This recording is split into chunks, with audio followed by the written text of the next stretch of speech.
Sometimes I wonder where I've been, who I am. Do I fit in? I may not win, but I can't be thrown out here on my own.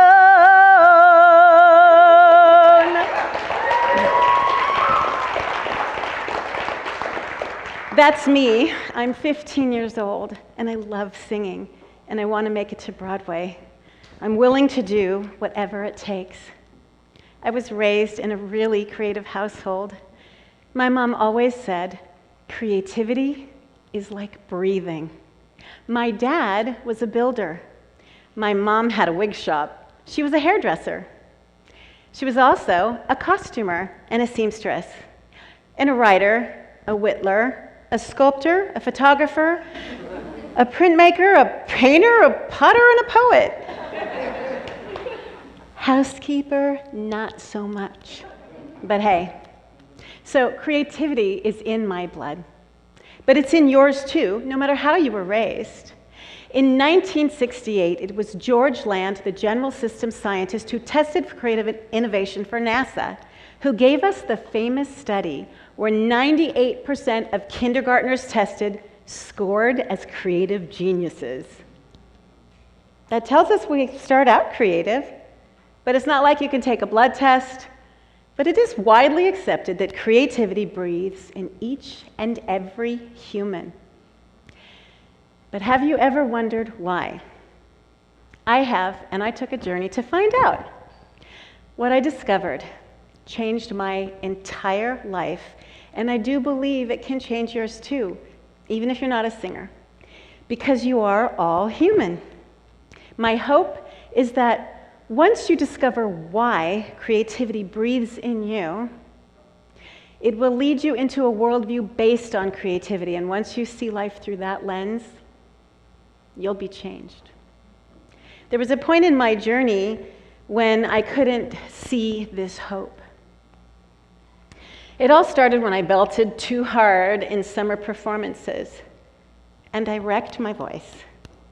I was diagnosed with a double set of nodules, which are permanent hard calluses on the vocal cords. And for a singer, that's like being a pianist who loses the use of their hands. I don't go to Broadway. I go to doctors. They prescribe me with vocal rest constantly. Not only am I told to stop singing, which is my creative outlet, but to stop talking. So I lose my creativity, I lose my self-expression, and I have to be quiet in order to be heard, or my voice only gets worse. I feel completely restricted. It hurts, like choked, and I can't even breathe. I'm hoarse, then I heal. I'm hoarse, then I heal. But I can never seem to recover for any length of time, no matter how many doctor visits, or vocal therapies, or laryngeal stroboscopies, or singing lessons I undergo. And this miserable cycle goes on for 20 years. One of those years, I hide in the closet and I cry. 365 days in a row. I feel like someone has kidnapped me and thrown me in that closet and bound and gagged me and robbed me of my true self. Who am I? So I tell my best friend, who's been my best friend since the age of 15, and she gently asks me, Rene, why are you so unhappy? You have everything. A husband who loves you, 4 healthy children, a beautiful home, and meaningful, lucrative work. And she's right. I have a wonderful life. Why can't I just be grateful for everything I have? I guess I'm just selfish and self-absorbed. Why are the arts so important to me? Finally, at the age of 38, I can't take it anymore. So I do what every 38-year-old woman who can't take it anymore does, and I go back to school. I have to get to the bottom of this disconnect from my innate creativity. So I find a school that will let me self-design my major, and I become one of the very first to ever earn an official bachelor's degree in the emerging field of creativity. And then a master's in humanities through the arts, which I teach at the college level. I've been an instructor now for 39 years, teaching both human creativity and singing. Yes, I became a singing teacher. But you saw that coming. So one night, I'm up around midnight doing my homework after all the kids are in bed, and I come across something by author and physicist David Bohm. He was a friend of Albert Einstein's. And I read something, and I have never been the same since that night. I'll never forget how I felt, imagine, when I read these words. The Latin word for art means to fit. That clicks with me so hard. Sit with that for a minute. Art is about fitting in.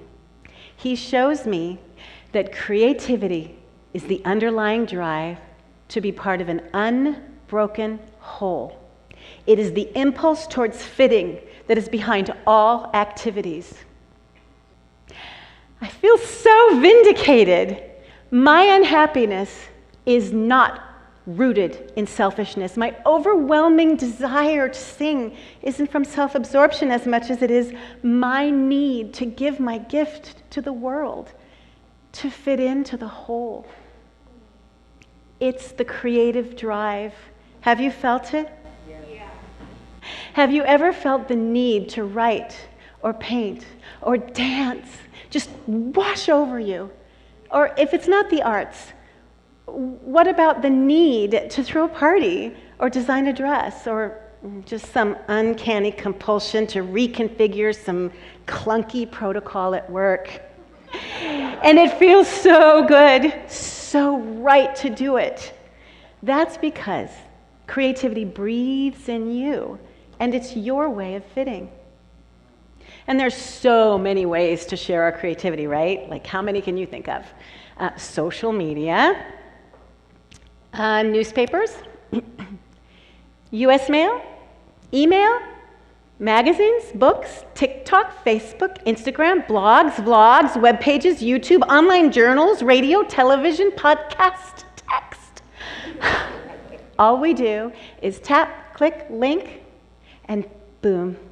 Millions of people can see and hear our creative works within seconds. That's an instant reach, an immediate connection to the collective, a magical way to contribute to the whole. And with millions of people uploading every single day, it sure seems like everyone wants to be part of something. Everyone longs to belong, to fit like a small piece in a giant puzzle. If we go about our creative acts with none of this in mind, what might happen? I mean, I totally see this current rise in creative works uploaded as a wonderful thing. It's good, but it's a bit of a free-for-all. Remember Darwin and the idea of the evolution of the species, the survival of the fittest? Well, now it's online. Many artists, entrepreneurs, and influencers upload their content every single day with little to no thought of how it might impact the whole. Their goal is to conquer the attention span. That's the new frontier. But did you know that in those 500 pages, Darwin spoke more about cooperation than he did competition? And that the real translation isn't fittest, as though there's a contest. It means most adaptable. And this ability to adapt, especially in community, it embodies creativity through invention, innovation, and our inevitable inseparableness. It's our breath.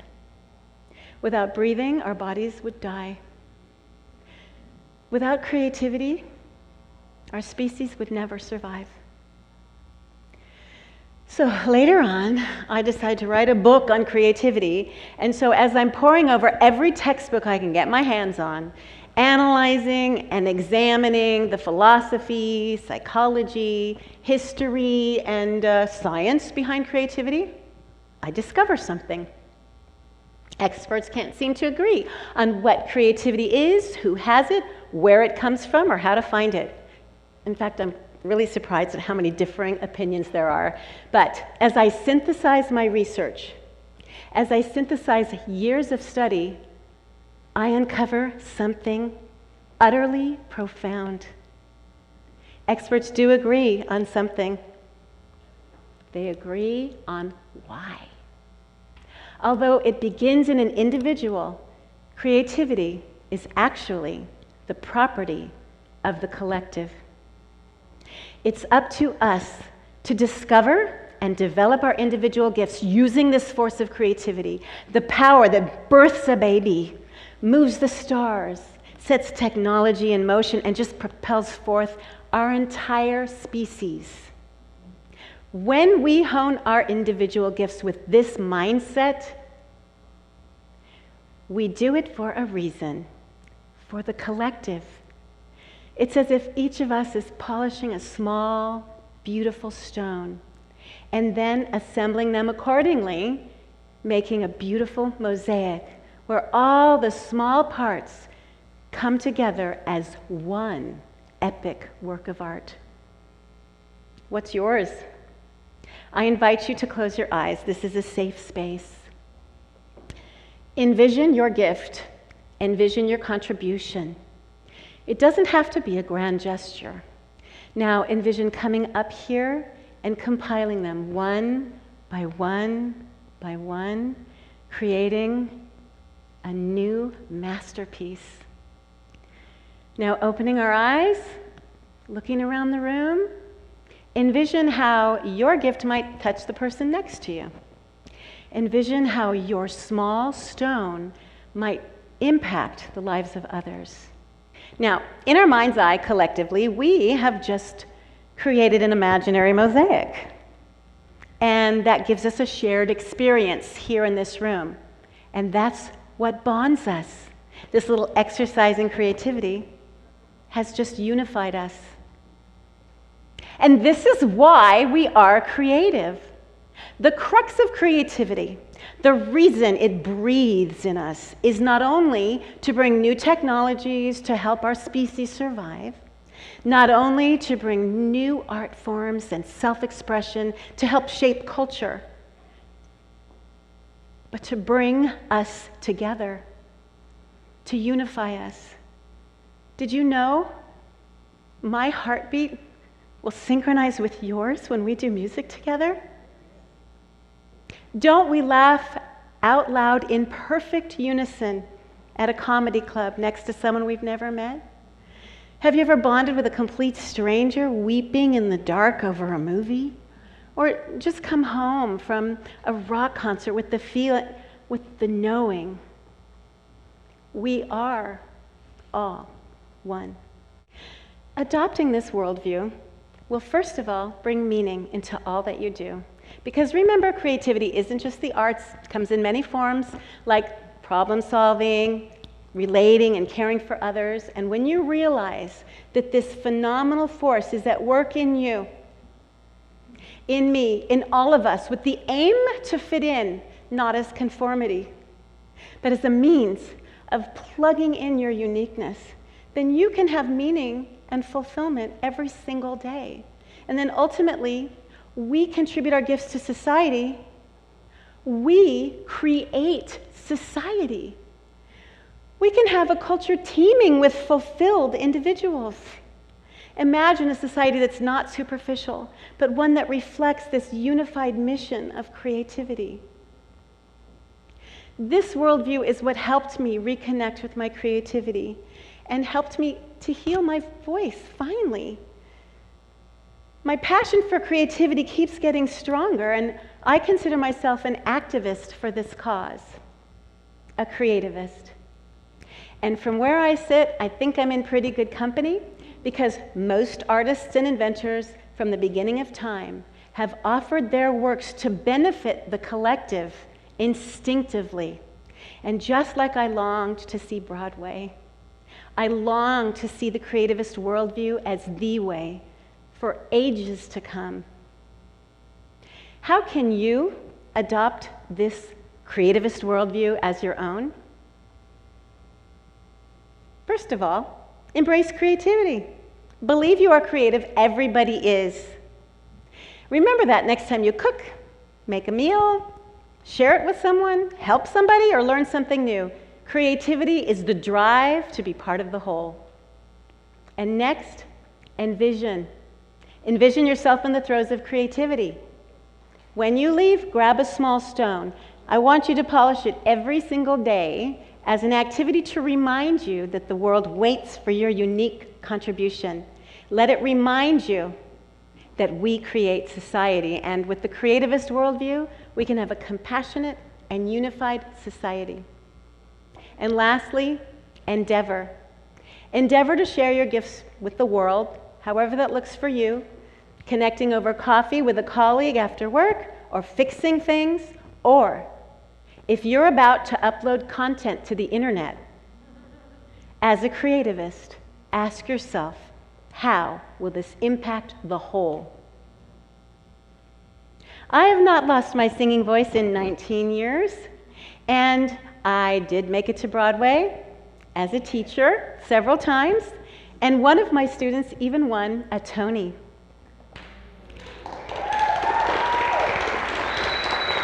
Let me leave you with this.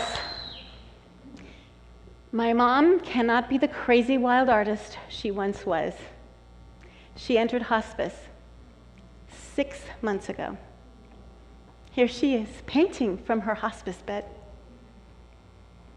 If she's breathing, she's creating. Thank you.